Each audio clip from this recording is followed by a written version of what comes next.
Palavra do Senhor, palavra da salvação, graças a Deus, podemos assentar.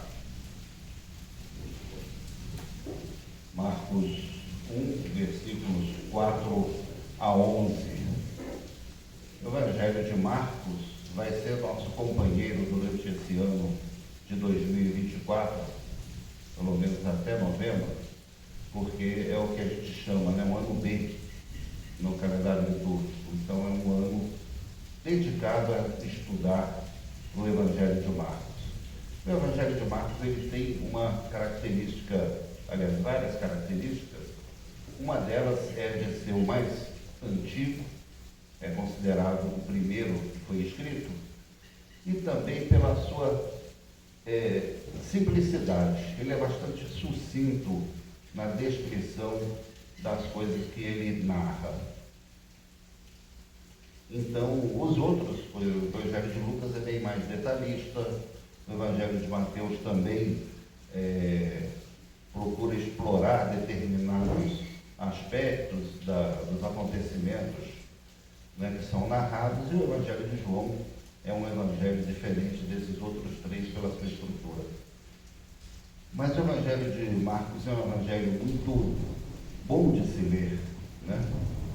E ele foi destinado à instrução de uma comunidade que já não conhecia pessoalmente aquelas pessoas que tinham andado com Jesus. Então essas pessoas já estavam envelhecendo, já não era tão frequente você conseguir ter aquela narrativa de primeira mão, né, daquelas pessoas que caminharam, foram testemunhas oculares do que Jesus fez. Daí a importância que Marcos percebeu de começar então a registrar por escrito as histórias que ele tinha ouvido e as coisas que ele tinha visto no surgimento da igreja. E o fato é que ele narra a sua obra, o seu escrito, tem exatamente o título de Evangelho. Logo, no primeiro versículo diz: princípio do Evangelho de Jesus Cristo, Filho de Deus. É o único evangelho que tem esse título, Evangelho. Ele criou esse gênero literário no sentido de ser uma narrativa da vida de Jesus Cristo. Existia já a palavra evangelho com outro sentido, eu já estive explicando aqui, quando era o anúncio da chegada de uma grande autoridade em um determinado lugar. Então, um arauto chegava lá dando a notícia da passagem daquela pessoa, né, importante por aquela estrada e por aquela cidade. Mas aqui o evangelho ganha um outro sentido. E ele começa falando de um assunto que, por exemplo, o Evangelho de Mateus termina. Ele começa justamente falando de batismo. Se vocês se lembrarem do Evangelho de Mateus, lá no capítulo 28, ele se dirige aos discípulos, falando, né? E de fazer discípulos de todas as nações, batizando-os em nome do Pai, do Filho e do Espírito Santo. Batismo aparece no Evangelho de Mateus lá no final. E aqui aparece logo no começo. Mas falando de um outro batismo, evidentemente, o batismo de Jesus Cristo. Não é mencionado aqui o diálogo de João Batista com Jesus, quando João Batista vê Jesus ali na fila das pessoas que queriam ser batizadas, né? Ali na beira do Rio Jordão, eram muitas pessoas, com certeza, se eles eram igual os brasileiros, devem ter formado uma fila, né? É da nossa cultura, quando junta muita gente para fazer alguma coisa, não, vamos formar fila, né? Isso é automático. Então, deve ter formado uma fila, e no meio da fila estava lá uma pessoa conhecida, o primo dele, Jesus de Nazaré. E quando chegou a vez de Jesus, João Batista perguntou para ele: mas você está fazendo aqui? Eu disse, não, eu vim ser batizado. Mas você não precisa. Só se você me batizar, aí tudo bem, mas você não precisa ser batizado. E ficou aquela situação que não é narrada aqui no Evangelho de Marcos. Mas aí vem a pergunta, então, por que Jesus foi batizado? Precisava? Não é? Isso me remete a outras situações da nossa vida, da nossa cultura, não é? Você cursa uma faculdade, faz um curso superior, tal, aí quando chega lá no último ano, no último semestre e tal, começa toda aquela movimentação da turma, né, para fazer a cerimônia de formatura. Não é? É parte do calendário oficial do curso. Vai ter então a cerimônia de formatura, de entrega, às vezes é uma entrega simbólica, né, de um canudo, lá com uma fitinha verde e amarela, alguma coisa assim, né? Tem beca, né? Em algumas faculdades tem baile, tem missa, tem culto ecumênico, tem todo um pacote de eventos para registrar a conclusão de um curso superior. Agora, vamos pensar do ponto de vista unicamente formal, legal. Você conclui o seu curso, você recebe lá um certificado de conclusão, existe uma cerimônia de colação de grau, né, lá na reitoria da universidade, tal. Você recebe aquele papel e pronto, você está oficialmente reconhecido como um profissional daquela habilitação. Médico, engenheiro, professor de japonês, né, professor de português, economista, contador, etc. Engenheiro. Precisa da festa? Precisa de baile? Precisa de missa? Precisa de beca? Não precisa. Do ponto de vista legal, do ponto de vista formal, não precisa. Mas eu diria que a maioria, pelo menos aqueles que têm o mínimo poder aquisitivo, né? Algumas pessoas, infelizmente, até nem entram lá na lista lá da festa, da formatura e tal, total capacidade econômica, né? Acontece isso.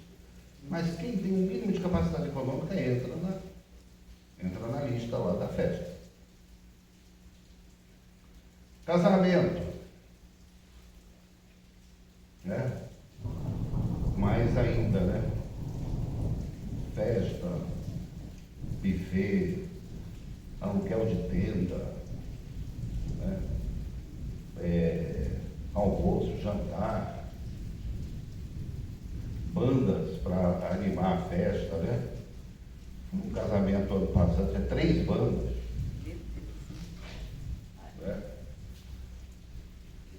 Ora, do ponto de vista formal, você vai no cartório, assina um documento perante um juiz de paz, né, uma juíza, uma autoridade representante do Estado, e ele declara os presentes ali, marido e mulher, e pronto, diante do Estado brasileiro, você está, então, casado. Você contraiu o matrimônio oficialmente e passa a vigorar, então, todo o regime legal decorrente do patrimônio. Precisa do vestido?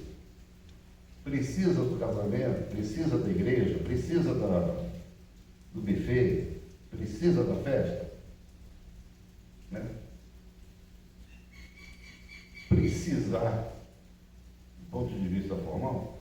Não precisa. faz, não faz? É. Alguns mais de uma vez até ao longo da vida. Né? Então, nós somos assim nas nossas coisas. Né? Existem os rituais, existem os momentos que celebram coisas importantes na nossa vida. A formatura do curso, né? Uma habilitação profissional é uma coisa importante. Um casamento, né? Mais ainda, eu diria. Não é? Então a gente não se atém ao simples fato formal, legal, que oficializa esse acontecimento. Nós gostamos da festa, nós gostamos da cerimônia, nós gostamos do momento em que essas coisas acontecem. Jesus passou praticamente uns 30 anos da sua vida como um cidadão, digamos assim, comum. Um operário, provavelmente cuidando da sua família entendido a sua mãe, Maria. Há especulações que José, seu pai aqui na terra, teria falecido cedo, porque ele não é mais mencionado no Evangelho. A última vez que José é mencionado é com Jesus com 12 anos de idade. Depois disso não se toca mais no nome dele. Então, muito provavelmente, Jesus ficou como arrimo de família, juntamente com a sua mãe e com os seus irmãos, porque a Bíblia menciona que Jesus teve irmãos. A gente sabe da discussão que existe com os irmãos católicos a respeito dessa palavra irmãos, mas o fato é que é o termo usado no texto bíblico para designar que Jesus tinha irmãos menores do que ele, porque ele era o primogênito. Então, até os 30 anos de idade, ele viveu basicamente por seu trabalho, por sua família. Frequentava a sinagoga, era um judeu, digamos assim, devoto, conhecia bastante a Bíblia. Jesus era muito bom de Bíblia, nem poderia ser de outra forma. Mas um belo dia acontece alguma coisa, e ele entra naquela fila do batismo de João. Ali estavam pessoas dispostas a começar uma nova vida, a deixar para trás tudo que tinham feito e ajudar a construir um mundo diferente. Às vezes alguns fariseus e sacerdotes entravam lá no meio também, e João questionava muito essas pessoas: será que é isso mesmo que vocês querem? Ele perguntava. Mas quando Jesus entra nessa fila, ele mostra para o mundo que alguma coisa muito importante estava acontecendo na vida dele. E aí, Jesus se apresenta como absolutamente humano, porque às vezes a gente se esquece desse lado humano de Jesus Cristo. A gente está tão acostumado com Jesus depois que ele subiu, se tornou rei do universo, né? Foi para a glória, está sentado à direita de Deus Pai. A gente se esquece do que ele fez, do que ele foi. Pelo menos ele não esteve conosco aqui. Às vezes acontecem, né, no noticiário, situações com celebridades, pessoas famosas, que passam por determinadas dificuldades. Né? Outro dia, durante a pandemia, o carro do Roberto Carlos parou na rua por falta de gasolina. Deu uma pane seca no carro dele. Porque ele não estava rodando, não estava pandemia, né? Todo mundo preso dentro de casa e tal, resolveu sair, acho que o motorista dele, e não tinha abastecido o carro. Começou a rodar, o carro parou com um pane seca. Teve que ir lá no posto pegar aquele galão, né, para colocar no tanque, aquela coisa toda. Aí o pessoal comentou, pois é, Roberto Carlos é gente como a gente. Passa por situações normais que os outros mortais passam. Pois Jesus, no momento em que ele é batizado, ele mostra exatamente isso, que ele era gente como a gente.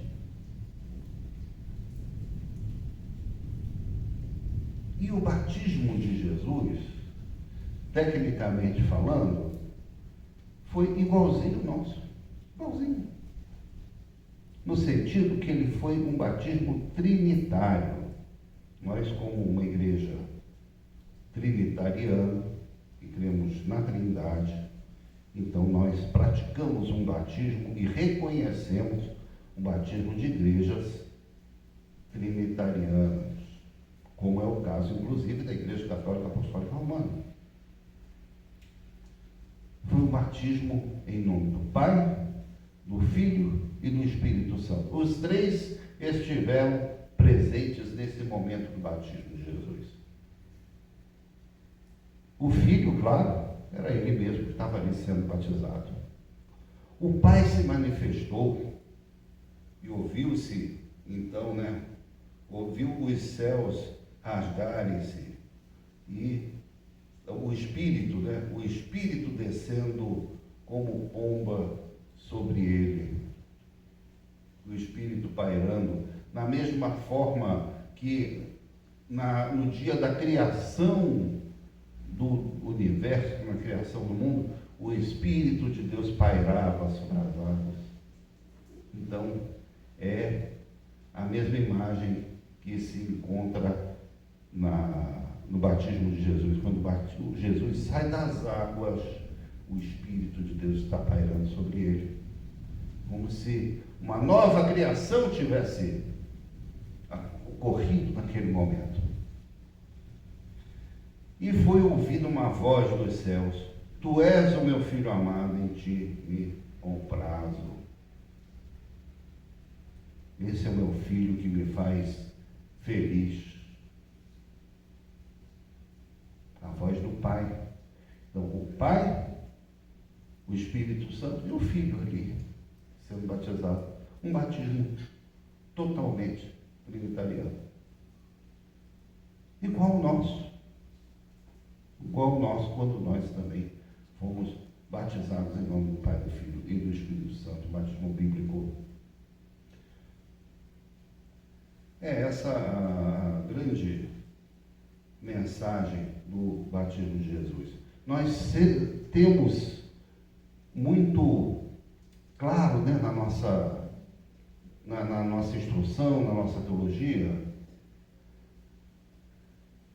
a condição humana de Jesus no momento da cruz. Ali a gente diz, então Jesus se esvaziou de toda a sua natureza divina e ali, morrendo naquela cruz, ele era totalmente humano. E foi assim que ele foi morto e foi assim que ele foi sepultado. Mas não foi só no momento da cruz que essa natureza humana de Jesus se manifestou na sua plenitude.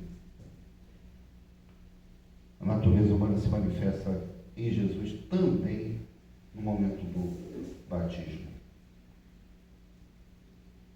Porque para que nós também passássemos exatamente pela mesma coisa que ele passou. Daí a importância de nós também sermos batizados. A partir do batismo, Jesus começa então aquilo que nós conhecemos como seu ministério. Ele deixa de lado a sua formação profissional como operário, embora nas suas palavras ele sempre faça referência a alguma obra, aqui uma torre no meio de uma vinha, uma casa edificada sobre a pedra ou sobre a areia, os templos de Jerusalém, do qual não restaria pedra sobre pedra. Essas conversas de construtor estariam sempre presentes na pregação de Jesus Cristo. Mas ele não era mais aquele operário conhecido de Nazaré. Ele passa a edificar e a construir vidas. Ele passa a erguer a vida de pessoas. Ele passa a construir e a edificar o reino de Deus. Então vamos ter consciência também do nosso batismo, que às vezes aconteceu num momento muito cedo na nossa vida, a gente às vezes até nem lembra, mas nós confirmamos esse batismo, não é? Esse batismo foi confirmado e esse compromisso de batismo, a cada vez que nós nos recordamos do batismo de Jesus, é o momento de nós recordarmos também o nosso compromisso com o nosso batismo. O que a gente tem feito da nossa vida a partir do nosso batismo? É o momento da gente, então, inaugurar uma nova temporada de consagração, não é? De consciência do reino de Deus.